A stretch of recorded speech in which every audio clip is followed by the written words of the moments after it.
Regresamos aquí por Desde Lejos No Se Ve y ya está con nosotros nuestra invitada María Fernanda Gigliani, concejal actualmente por Rosario, y vas por la renovación de tu banca, tercera, cuarta vez, ¿no? Sí, esta es la tercera, o Esta sea, es la sería la tercera. cuarta, claro. Este mandato Ya volverá a ganamos ser la tercera cuarta. como Argentina. Bueno, ahí Iba a va, ser ahí un va. chiste.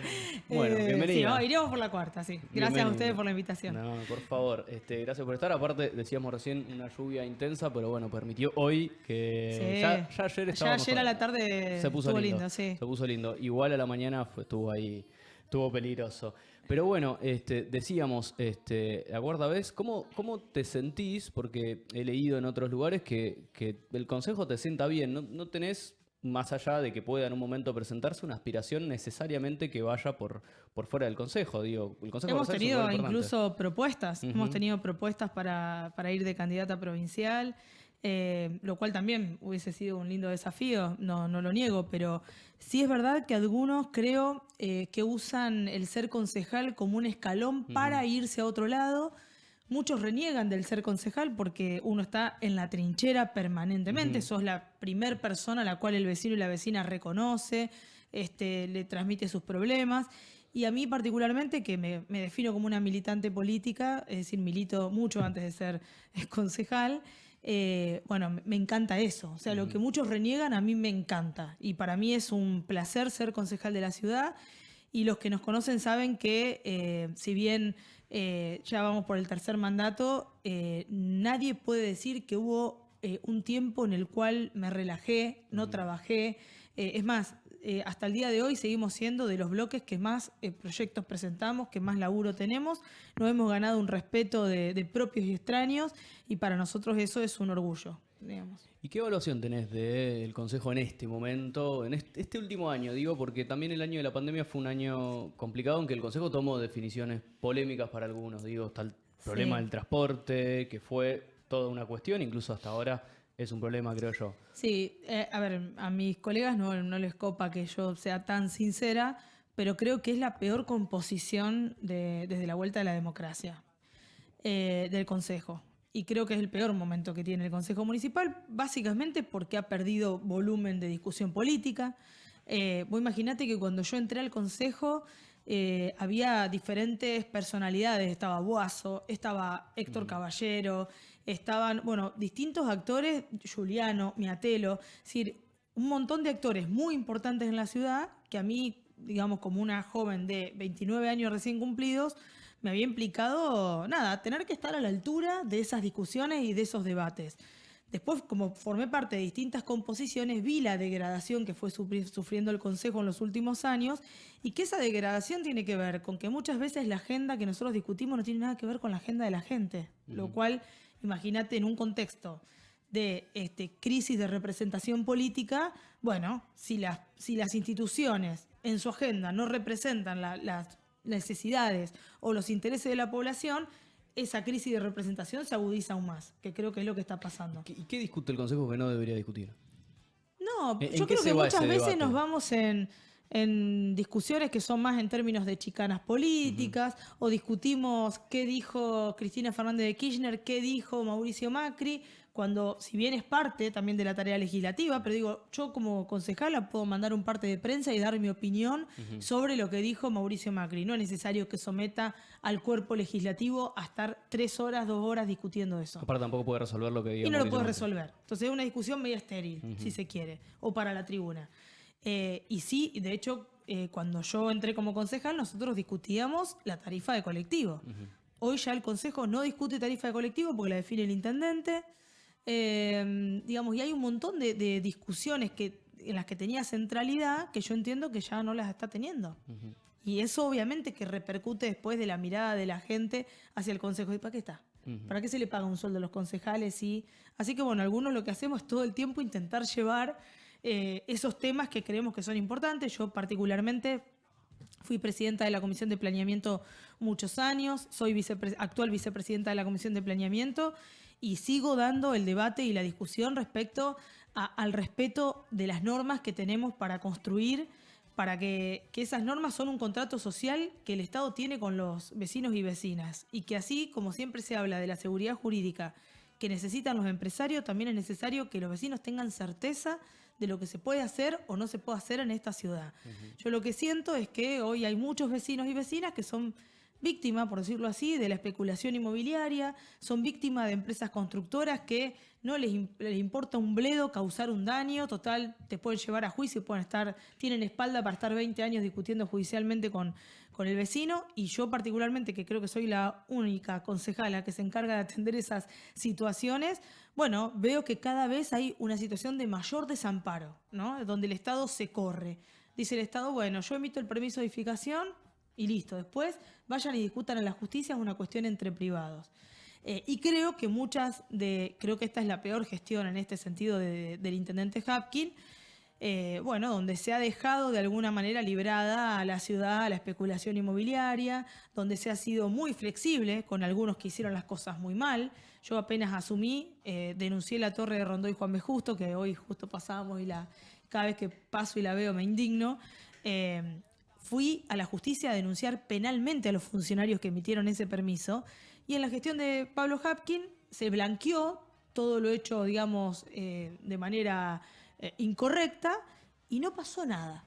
Entonces yo decía, qué distinto sería que en esta ciudad en algún momento se premie a quien hace las cosas bien, se castigue a quien hace las cosas mal, porque eso también agudiza la crisis de representación. Si en esta ciudad cada uno hace lo que se le canta, y en realidad hay algunos a los que se les aplica la norma rajatabla y otros que son amigos del intendente, de algún funcionario, de lo que sea, terminan siendo premiados, bueno, la ciudadanía claramente se indigna, y la ciudadanía lo que hace es, agudizar esta crisis de representación. ¿Para qué está? ¿Para qué están las normas? ¿Para qué está el Estado? Si todo da lo mismo. Bueno, creo que en eso todavía tenemos algo por lo que hay que trabajar. Tenemos que ponernos de acuerdo sobre qué ciudad queremos para el futuro. Fíjate hoy con estas lluvias que tuvimos este fin de semana. Bueno, esto deja la lluvia. Está bien, llovió mucho en poco tiempo y eso no hay ciudad que te la aguante. Podemos ser complacientes en ese aspecto. Ahora, lo que mostró la lluvia de estos días es la ausencia del Estado y la falta de reparación histórica que tiene con un montón de barrios que todavía tienen zanja, que ni siquiera les hacen zanjeo. Por lo tanto, cuando llueve, el agua se le entra a los vecinos todo el tiempo en sus casas, pierden absolutamente todos sus muebles. Y después un vecino hablaba de la recolección de residuos. Un barrio que no tiene cloaca no puede acceder al pavimento a nivel definitivo, al cordón cuneta, y por lo tanto no te accede tampoco a los contenedores de basura. Entonces vos seguís siempre siendo un vecino de quinta, no de cuarta ni de tercera, de quinta para el Estado. Entonces, estas tormentas y lo que pasa visibiliza que hay un Estado que no está cumpliendo con su deber, que es también igualar a los rosarinos y rosarinas a través de la obra y los servicios públicos. Yo que me formé con quien fue intendente de esta ciudad, que fue Héctor Caballero, que voy a seguir sosteniendo que fue el mejor intendente que tuvo Rosario, a pesar de que después sufrimos una ruptura, nosotras política en el año 2015, hasta el día de hoy recorro barrios donde la última obra la hizo Héctor Caballero. Entonces la pregunta es, si el Tigre gobernó en los 90, ¿qué pasó de los 90? Estamos en el año 2023. ¿Y cuáles son los planes? ¿Cómo solucionamos? Porque digo, a Hapkin se le critica, y creo que todos los bloques coinciden en algunas críticas respecto a la idea de que su posición es de un vecino indignado y no la de un intendente muchas veces, ¿no? Parece que hay una queja que la podría tener cualquiera quizás de nosotros que no representamos a nadie, por lo menos por voto, pero él sí, digamos, es intendente. Ahí podemos coincidir, digamos. Pero ¿cuál es el aporte de un bloque? Que incluso, bueno, ustedes están en la pelea por la intendencia también. ¿Cuál es el aporte para solucionar este problema? Primero, la especulación inmobiliaria, eso desde ya, ¿no? Es un problema. Pero después este problema de los barrios es central. La planificación de la vivienda, por ejemplo, el problema de la urbanización está a la orden del día, que se liga al delito, incluso porque uno ve un lugar poco iluminado y el delito es más fácil. Y que discutamos para qué se construye. Porque acá todas las constructoras, las empresas que tienen toda la legitimidad de querer hacer plata, porque se dedican a eso y está todo bien, pero para eso tiene que estar el Estado para decir, bueno, que se construya, pero yo defino qué quiero que se construya, para qué quiero que se construya. El nivel de viviendas vacías que vos tenés en la ciudad de Rosario es infernal, y tenés a su vez un montón de gente que no tiene casa y que no accede a las viviendas. Entonces, tenés un problema que es el de las grandes ciudades del mundo. Entonces, lo que hay que hacer es ver cómo se aborda. De todo lo que hemos planteado para intentar resolverlo, nunca se tiene en cuenta. Pero tampoco hay ideas que vienen desde la Intendencia para resolverlo. Por ejemplo, alguna, digo, como para tener en cuenta algo concreto. La sobretasa de la vivienda ociosa.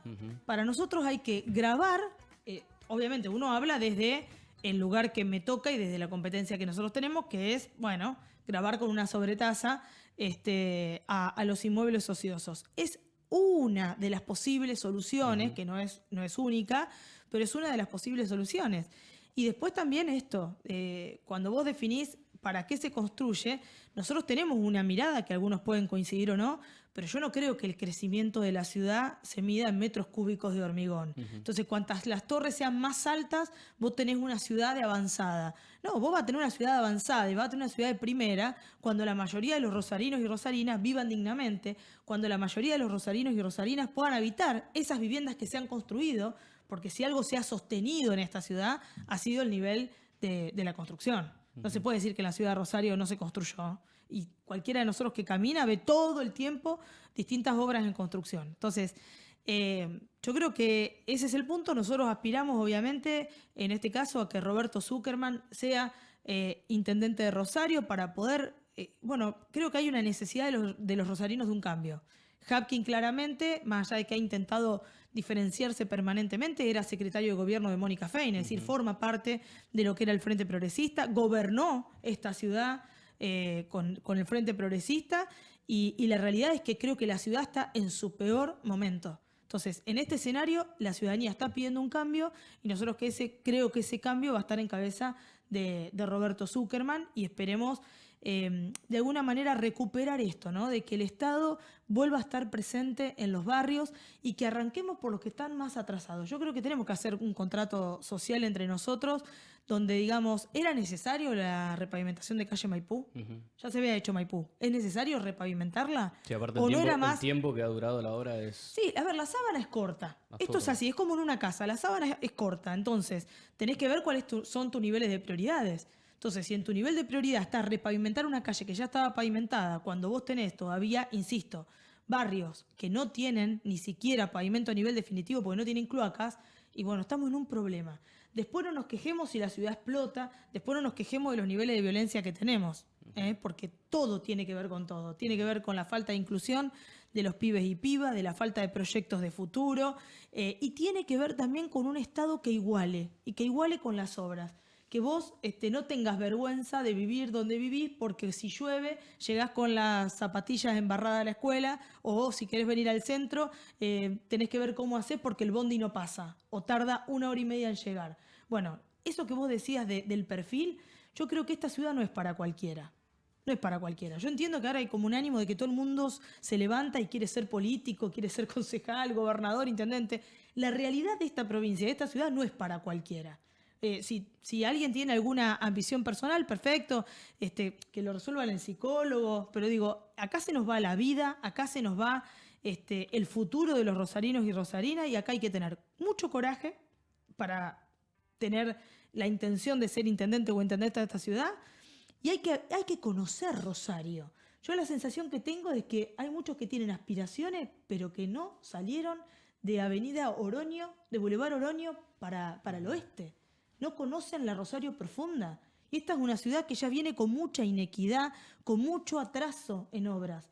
Entonces, en algún momento tenemos que hacer un contrato social entre nosotros y decir, para que quien gobierne, bueno, vamos a arrancar por los que están más postergados, con los que hay una deuda histórica que saldar en esta ciudad, para después, obviamente, ir por otros lugares que pueden, no sé, obras que pueden ser tal vez más de maquillaje o de otras cosas. Te quería preguntar también si en esta crisis de representación que señalás no influye mucho que muchos personajes mediáticos se dediquen a la política. El otro día en el programa estábamos analizando en las últimas elecciones a concejales, 4 de los 5 candidatos eran periodistas, se da no solo en el caso de los concejales, sino también en el caso de gobernadores, diputados.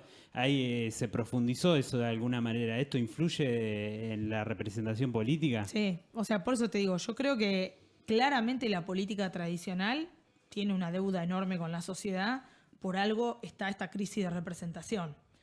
Y la realidad es que los partidos tradicionales han convocado a figuras públicas para poder encabezar sus listas. Creo que la culpa también la tiene el sistema electoral. Nosotros tenemos un sistema de boleta única que lo que ha generado es que la gente no vote un proyecto, vote una cara, y que si esa persona no es conocida, la gente difícilmente sepa, digamos, cómo votar, o hay una tendencia de votar a quien es conocido. Por eso los partidos tradicionales han recurrido a personas famosas.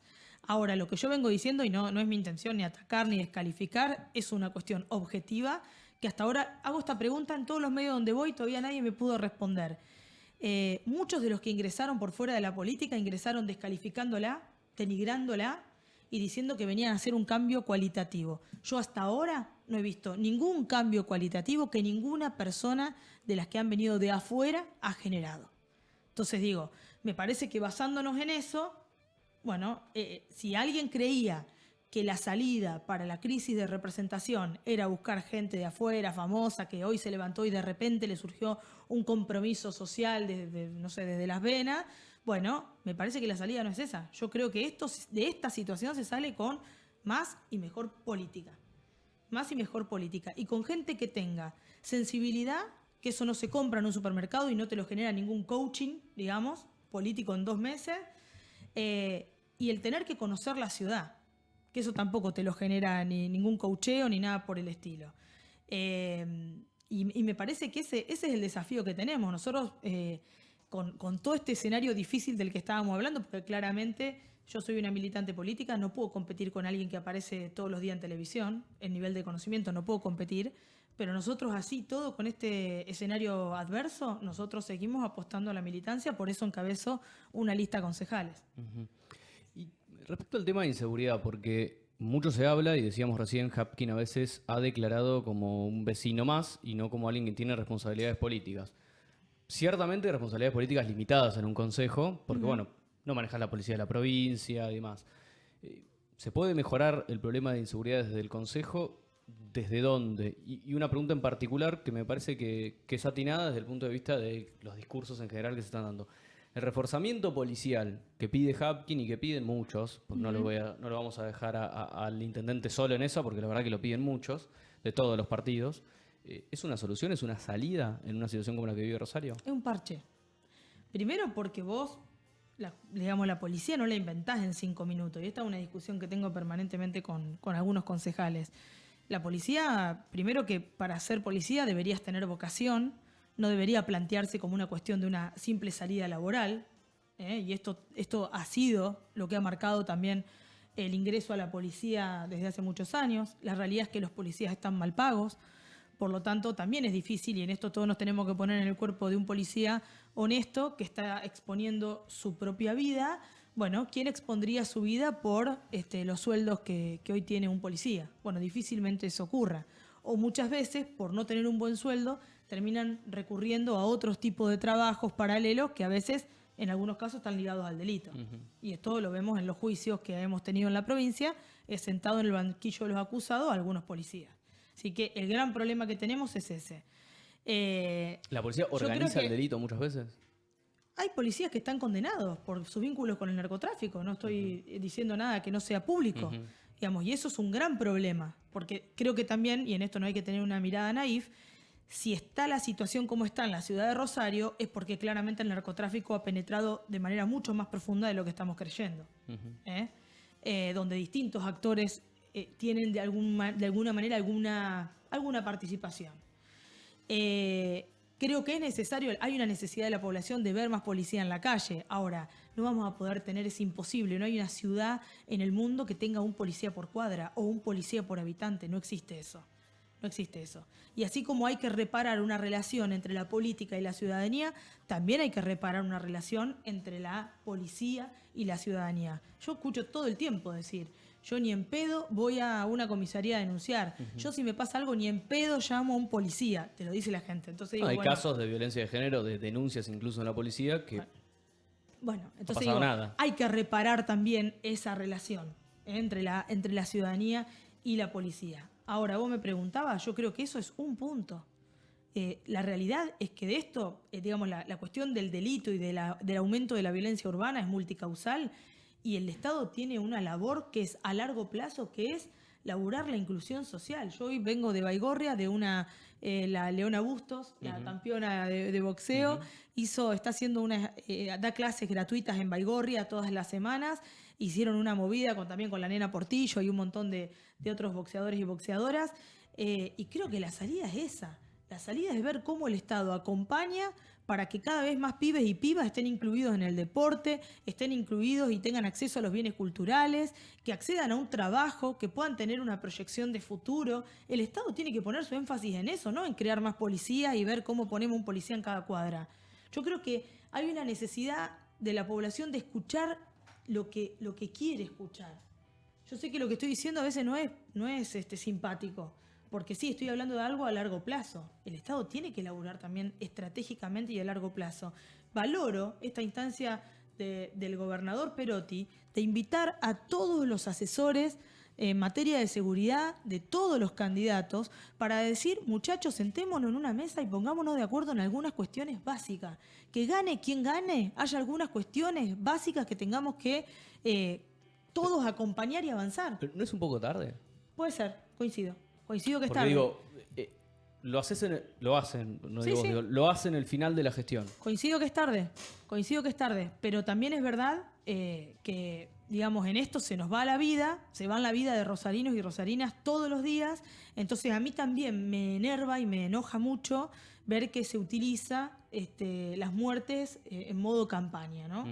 Ver a algunos personajes que estuvieron a cargo de la cartera de seguridad y que nos trajeron hasta acá, porque esto no apareció, esta situación no surgió en el 2019, ya tenemos un pedigrí bastante importante los santafesinos en materia de violencia urbana, de narcotráfico, y creo que muchos de los que hoy se están presentando deberían darnos explicaciones.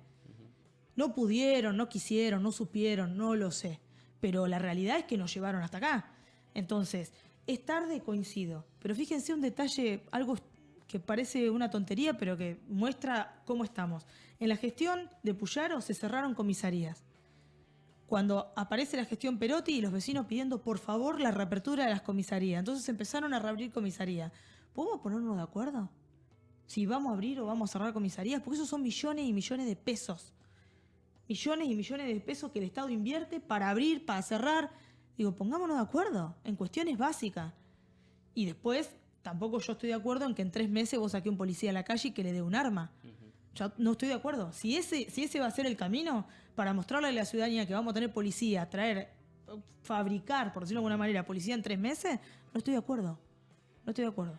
¿Cuál es tu balance de la gestión de Perotti o en general? Si se puede separar, se puede separar, ¿no? Hay años más difíciles que otros. La pandemia creo que fue un problema para algunos políticos. Pero en general, bueno, en 4 años se puede hacer un balance. Sí, yo creo que en realidad, sí, es difícil hacer los balances porque en los ejecutivos en general, porque sí, se atravesó una pandemia, se atravesó también una guerra y un montón de cuestiones que incluso, digo, Alberto Fernández, a quien milité y voté, bueno, no tuvo la mejor gestión. O sea, yo lo digo como militante del Frente de Todos, no fue la gestión que esperábamos. Y bueno, y me parece que en ese sentido uno es bastante complaciente con la mirada o con el balance que puede hacer de todos los ejecutivos. De hecho, si ustedes miran las encuestas, todos los que han estado a cargo de ejecutivos han aumentado notablemente su imagen negativa. Esto es así. Y la valoración que tiene la población, bueno, es bastante parecida a la que puede tener uno. Yo sí creo que se hicieron un montón de obras que expuso el gobernador en su discurso de apertura, en su último discurso de apertura. Pero bueno, sí lo que se generó tal vez desde la provincia es una distribución más equitativa de los recursos hacia toda la provincia y nosotros estábamos acostumbrados, como gobernaba el socialismo, que había salido de Rosario, pasó a gobernar la provincia, bueno, de alguna manera Rosario se estaba manejando también desde la provincia. Y entonces, bueno, uno estaba acostumbrado a eso. Bueno, digo, yo ahí tengo como una doble mirada, ¿no? Digo, bueno, está bueno que a los rosarinos nos den siempre más inversiones, pero también uno piensa, bueno, el presupuesto de una provincia tiene que equilibrarse y distribuirse también de manera equitativa entre todos los santafesinos y santafesinas. Y bueno, y eso entiendo que fue la intención también de Perotti. ¿Y crees que crees que la visión de la sociedad es esa sobre Perotti? No, a ver, yo creo que el lema de su campaña, que fue lo de la paz y el orden, es decir, que la seguridad tenía la centralidad, claramente, y no, digo, no objetivamente, no se ha resuelto.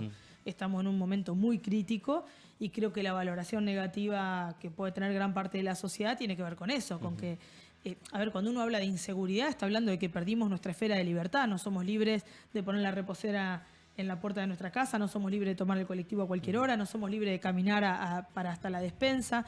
Bueno, y es grave que uno sienta que no tiene libertad. Entonces, claramente la mirada negativa, creo yo, tiene que ver fundamentalmente con esto, con no haber resuelto una de las cuestiones principales con las cuales se hizo campaña, pero creo que no es claramente no hay magia acá, no hay magia. Es un proceso que entiendo que viene explotando desde hace muchos años.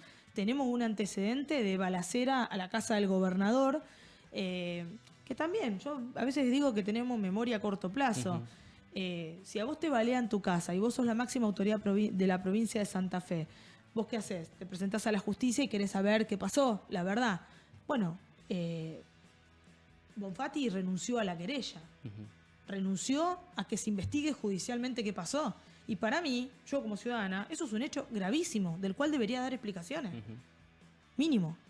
Entonces, después tuvimos la muerte de Medina en el acceso sur, que a su vez después nos enteramos que era la cabeza de Esperanto. O sea, acá le ponían alfombra roja, había funcionarios en la inauguración de Esperanto, y el que era la cara visible de Esperanto era el narco que habían matado en el acceso sur. Y que, oh casualidad, había funcionarios políticos de la provincia que quisieron llegar a la MAC de Medina antes que la justicia. Digo, todo eso pasó acá y nos olvidamos todos. Por eso yo les digo que a veces me pongo efusiva y me enojo porque veo algunos actores que ahora parece que nos vienen a traer la receta de la Coca-Cola, de que vienen a traer la solución a la cuestión de la seguridad, cuando ya gobernaron, cuando ya estuvieron a cargo de esas áreas y pasaron todas estas cosas que pasaron, ¿no?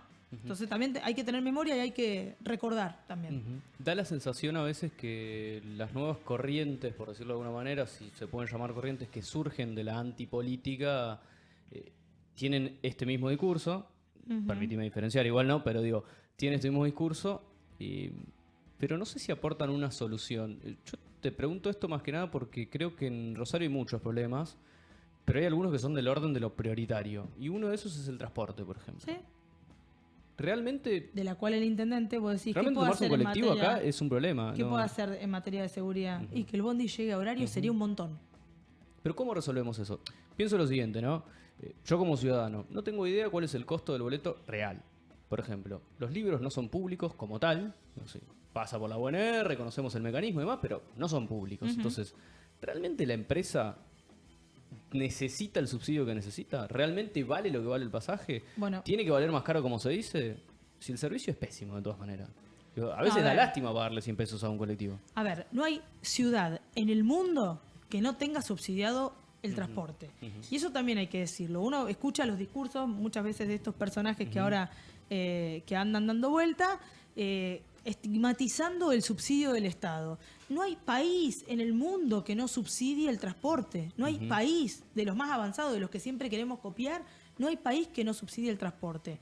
Es verdad que tenemos hoy una manera muy inequitativa de distribución de los recursos en materia de transporte. Hoy un rosarino es de tercera y un tipo, una piba que vive en Cava o que vive en provincia de Buenos Aires tiene un mayor nivel de subsidios por parte del Estado. Y eso hay que resolverlo. Y eso lo digo como militante del Frente de Todos, lo digo como rosarina, lo cuestiono, gobierne quien gobierne. Tiene que haber una distribución más equitativa en materia de subsidios. Ahora, en el año 2015, en Soledad, quien habla reclamaba para que venga la SUBE a Rosario. Y hubo una resistencia enorme del Frente Progresista para que llegue la SUBE a Rosario, que llegó recién este año. Miren, 2015, estamos en el 2023. ¿Y nosotros qué decíamos en ese momento? ¿Por qué es importante que venga la SUBE? Primero, teníamos así un doble estándar de rosarinos y de otras personas del resto del país. Con la SUBE se aplicaron un montón de atributos sociales. Quien tiene asignación universal por hijo, por embarazo, quien es monotributista social, quien es veterano de Malvinas, quien tiene una jubilación, una pensión, un pibe que cobra el progresar, tiene el 55% de la tarifa subsidiada. Y no la teníamos porque no venía la SUBE a Rosario, pero uno de Cava, uno de Buenos Aires la tenía. Y después, lo que para mí también es importante, y va en razón a esto que vos decías, transparenta el sistema. Porque ahí ya se acabó el chamullo, se acabó el maquillaje, ya nadie puede mentir. O sea, hay un sistema que controla efectivamente la administración del sistema. Se deja de subsidiar a las empresas para subsidiar directamente al pasajero. Entonces ahí se termina la mentira. Y el problema porque digo, incluso si sale 30 pesos, a veces esperar un colectivo es impresionante. Entras a la aplicación, dice 19 minutos. Probablemente a los 19 minutos llegaste tarde. Cuando tengas que ir, trabajo, entrevista de trabajo, lo que sea, si conseguís una entrevista de trabajo, puede ser.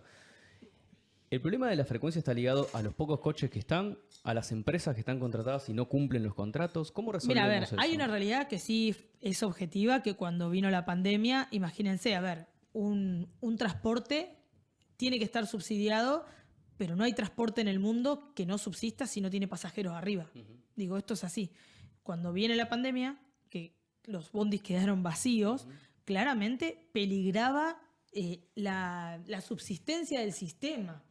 Entonces ahí es donde se planteó un sistema de emergencia, un plan de emergencia en el marco de la pandemia, que la crítica que se le hace a Hapkin es que con la excusa de las pandemias se estiró mucho tiempo más un mecanismo que estaba ligado a un momento excepcional y que cuando ya habíamos vuelto a la normalidad, los pibes iban a la escuela, la gente salía a laburar, seguíamos con ese esquema, en donde se fusionaron líneas que causó mucho, digamos, mucho lío para muchos rosarinos y rosarinas, se quitaron muchas unidades de la calle y ahora, desde hace un tiempo se empezó a revertir esa situación. Nosotros lo que venimos diciendo y criticando del Consejo es que ya a esta altura nosotros deberíamos tener un esquema prepandémico del sistema, que ya era cuestionable deficiente. porque ya era deficiente porque nosotros lo venimos cuestionando hace un montón. Es más, lo cuestionamos y lo dijimos cuando se votaba el nuevo pliego del transporte. Nosotros decíamos que era un pliego que era fabuloso. Era un pliego, se decía que íbamos a tener el mejor sistema de América Latina. Sí, Vos me leías acuerdo. eso y te parecía fabuloso. Íbamos a tener wifi arriba de las unidades con pisos bajos, adaptadas para personas con discapacidad. Joya, buenísimo. Ahora, lo que nosotros decíamos ahí es, no están diciendo cuánto va a salir el pasaje. Cuánto le va a salir a cada trabajador y trabajadora el boleto. Dicho y hecho. Tenemos uno de los boletos más caros del país y que, insisto, va relacionado a que tienen que venir más subsidios de nación, que le tuvimos que arrebatar al gobierno de Lifchitz con lo que se llama la ley del impuesto al sello para que la provincia empiece a aportar. La provincia no aportaba un mango al sistema de transporte. Le tuvimos que arrebatar lo que se llama con la ley de Luis Rubeo, que fue la del impuesto al sello, que se genere un fondo compensador provincial para bancar el sistema de transporte. Y tenemos un fondo de compensador municipal que también hay que ver cómo se sigue usando la imaginación para que desde el Estado se priorice también, cada vez ponerle más plata a ese fondo para que cada vez porque esto también hay que decirlo, por nuestra propia economía, todos los insumos están dolarizados, desde el combustible, los repuestos de los colectivos que usamos, por lo tanto... los costos siempre se elevan, los costos se van al precio dólar, por lo tanto, es difícil sostener el transporte. No es magia, ni tampoco quien venga lo va a poder resolver, digo así con tanta facilidad. Pero sí creo que no ha sido una de las prioridades del gobierno de Hapkin, eso de ya. Y sí puede ser de un gobierno si gana Zuckerman. Sí, y que yo confío en que Roberto se va a plantar ante que se tenga que plantar, sea del gobierno del Frente de Todo o no sea del gobierno, pidiendo lo que a Rosario le corresponde. Esto es así. Nosotros, de hecho, le hemos ofrecido a Hapkin, hemos ido con Fein a la Nación a reclamar subsidios, digamos, ¿no? En esto no hay partidismo. Acá somos rosarinos y rosarinas que queremos tener un sistema de calidad y queremos que los rosarinos no solamente puedan viajar a horario, sino que puedan viajar bien. Lo que vimos el otro día con la lluvia, del chofer, con el paraguas, de la gente mojándose adentro, y sí, la verdad que no. No queremos ese escenario. Bien. Bueno, Fernanda, te agradecemos la presencia. La verdad que te hemos tomado un tiempo importante, por lo que veo, pero nos interesaba charlar porque aparte Soy la primera que viniste al piso de concejales Ah, y mira. me parece que había muchos temas de la ciudad que Bien. hacen falta discutir. Soy como Mirta, traigo suerte. ¿eh? Bueno, O sea, bueno. Si No. lo comprobamos y si pasa te avisamos. Bueno, gracias por venir. gracias a ustedes por la invitación. Bien. Un placer. Pasaba con nosotros Fernanda Giuliani, concejal actual, va por la renovación y también La lista Unidos Podemos. Unidos Podemos con Roberto Zuckerman a la cabeza como intendente. Así es. Nos vamos a una pausa y ya volvemos con más Desde Lejos No Se Ve aquí por Radio Box.